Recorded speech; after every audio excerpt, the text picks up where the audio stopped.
Welcome to A Direction Forward, Season 2, Episode 11. Well, it's almost Father's Day, and it's almost the middle of June. I can't believe it. So, I'm going to talk about a couple of different things. One would be love, health. Let's see what else we got here. Dare to dream, legacies, and inspire. So, first up is love. A lot of people think you need to work for it, working for love. So, what do you do to make any relationship or marriage the marriage and relationship of your dreams? The key, of course, is becoming a better partner. So, improve your relationship by practicing some steps. Practice gratitude. The key to having more passionate and fun feelings about your spouse or your your girlfriend or boyfriend or whatever is to write down some things that your spouse does or your boyfriend, girlfriend, whatever, for you, both short term and long term, and things that make you feel grateful. Gratitude. Let go of your resentment. um, I know that if you've got a chip on your shoulder because your partner isn't, helping out in the kitchen or, enough about planning social events, or negative thoughts could be affecting, the love and good feelings that you've created over time. Take a hard look at the expectations you believe they're not meeting. To get some excitement back, first you have to get over your resentments and strive for acceptance of your other person, your spouse or boyfriend, girlfriend. Get physical. Ooh, physical. Reincorporate everyday physical gestures here and there can help stir up loving feelings again. Start small with a gentle brush of the arm, a pat on the back, holding hands, or just putting your hand on top of his. Every gesture counts. Avoid the negativity bias. The longer you have been with someone, the more likely you are to pay attention to the negative aspects rather than the traits you found adorable at first. It's part of human nature. I know we're all in that, something that, was going on in the beginning that you thought, oh my God, that's just so cute. 6 months, a year later is just kind of gnawing at you. So to counteract this tendency towards criticism, which we all do, you have to change your mindset and look for what is good. Look at what, the good things are, that person does. Look at the smile that they bring upon your face. Look at the, you know, little things that they do to make your life and the life that you've created together much better. Learn how to de-escalate. For those arguments, they always happen. Try this approach. One person gets to call stop. It's called de-escalation. Plus, the heated discussion on pause and send yourself back to a safe, quiet space in the house or even outside to calm down. Of course, here it's like too bloody hot, but go to opposite sides of the house if possible, or wherever you're living. The pause can usually take about 20 to 30 minutes maximum. You don't want it to go over 30 minutes. And it's, kind of interesting how you can resolve things in just a couple minutes after a de-escalation. Do new things together. A lot of people suggest that you can increase happiness by increasing novelty, meaning doing new things and sharing new experiences together. I know that I always enjoy, doing new things with whoever I'm, involved with, and seeing, what makes them smile, what makes them tick, and um, not necessarily would I, maybe want to do the same things, but I like to at least be there and share and see if I can. Um, so just, doing something different like ballroom dance class. I know I did that recently with person that I'm dating, and, I'm rubbish at it. I'm going to admit, I'm just rubbish, but I had a good time. Go on a biking trip together. I don't know about that. Or you just try something new, try a new restaurant, try something, that you've been thinking about doing, maybe, taking a walk or going someplace new, or, go out and just kind of be adventurous.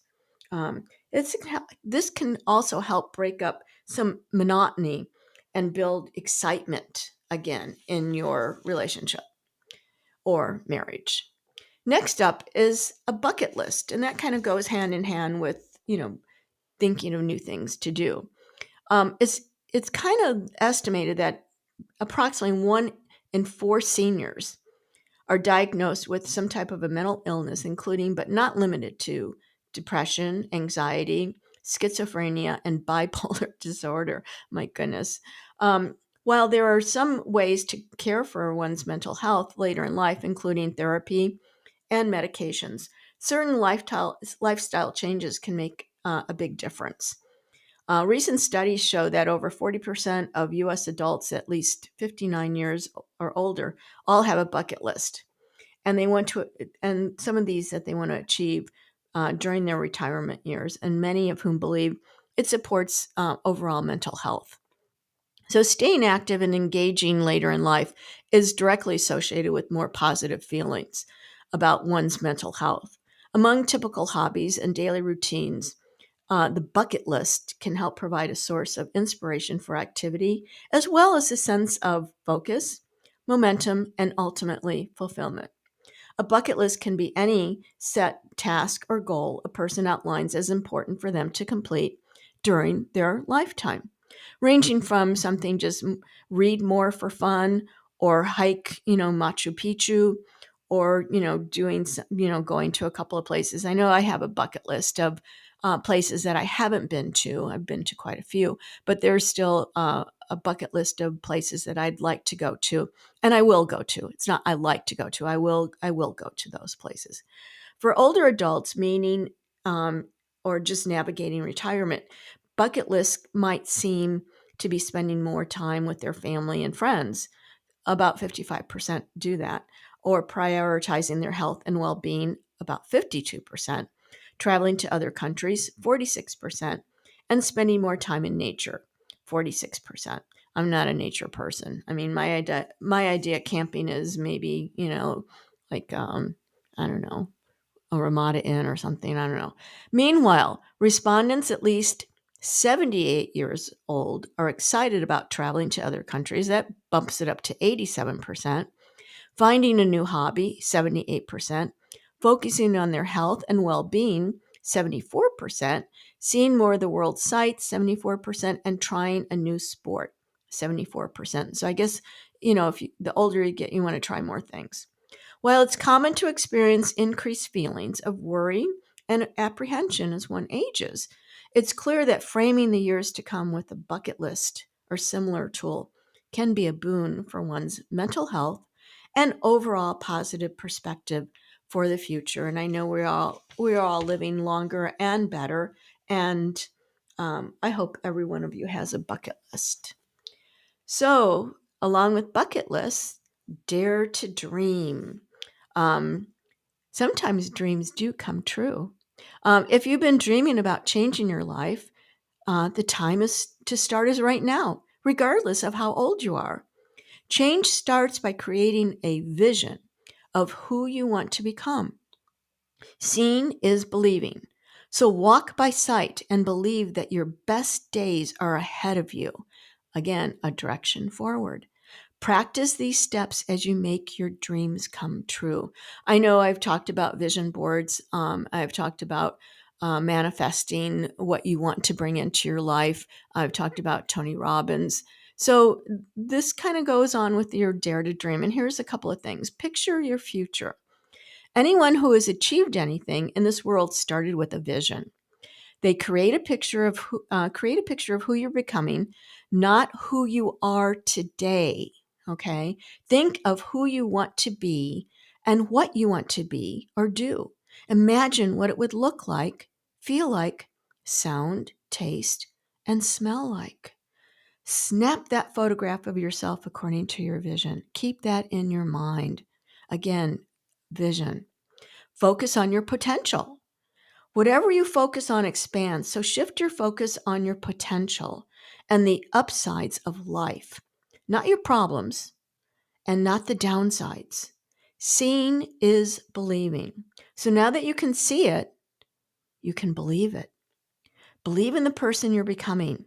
That picture becomes the new point of focus, your target, your measurable destination.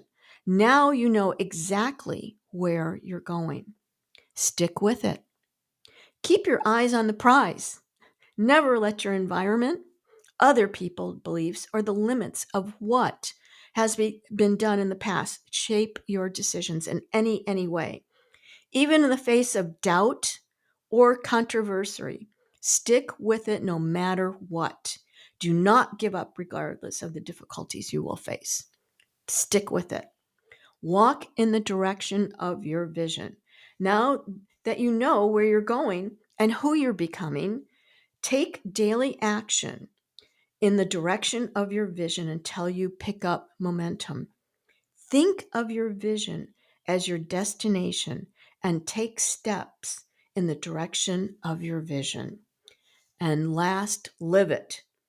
All the actions, thoughts, and behaviors will lead you in accomplishing your journey to be the person you created in your photograph.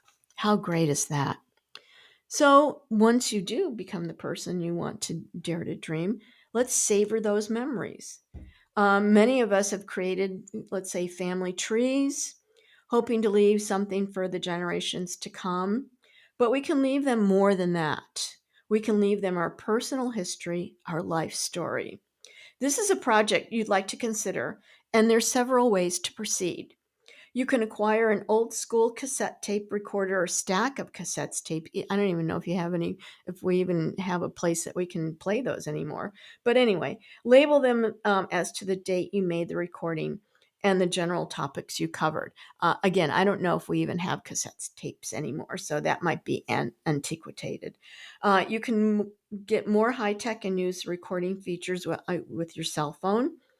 Be sure to know how to save it all and save it to more than two places. My computer guy always says save it to at least 3 different places. Back it up. Back it up. If you prefer to use a computer, which I'm thinking that's probably the way to go since the first one, I don't think anyone has those anymore.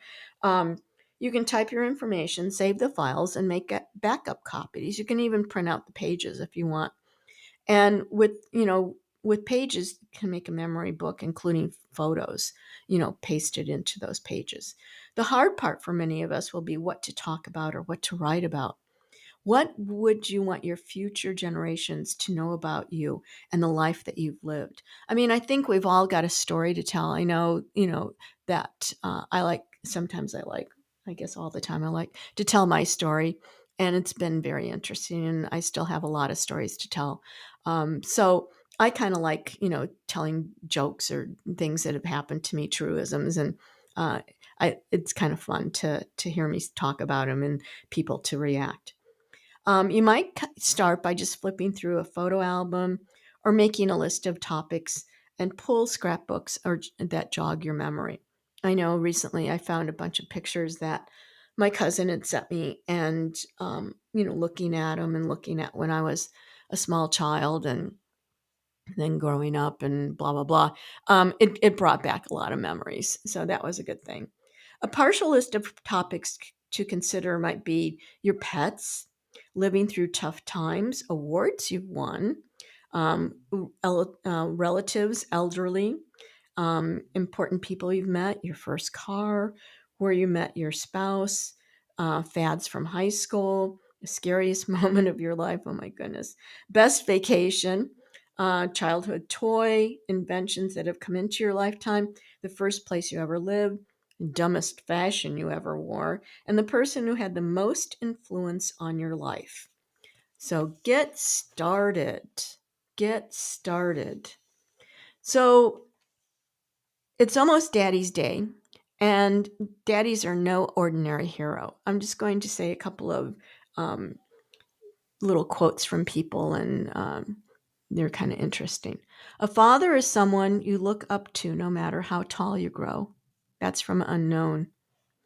No man stands taller than when he stoops to help a child. That's from Abraham Lincoln. I've said it before, but it's absolutely true. My mother gave me my drive, but my father gave me my dreams. Thanks to him, I could see a future. Liza Minnelli. Here's one. A father carries pictures where his money used to be. Steve Martin. When a father gives to a son, both laugh. When a son gives to his father, both cry. William Shakespeare. By profession, I am a soldier and take great pride in that fact. But I am also proud, and definitely prouder, to be a father. A soldier destroys in order to build. The father only builds, never destroys. General Douglas MacArthur. So I'm going to wrap it up with some inspiration, inspire. And these, again, are some sayings coming from different people. First one is, the future belongs to those who believe in the beauty of their dreams. That's from Eleanor Roosevelt. Let's see. Freedom and democracy are dreams you never give up. Aung San Suu Kyi. I don't know if I'm pronouncing that right. I hope I am. Consult not your fears, but your hopes and your dreams. Think not about your frustrations, but about your unfulfilled potential.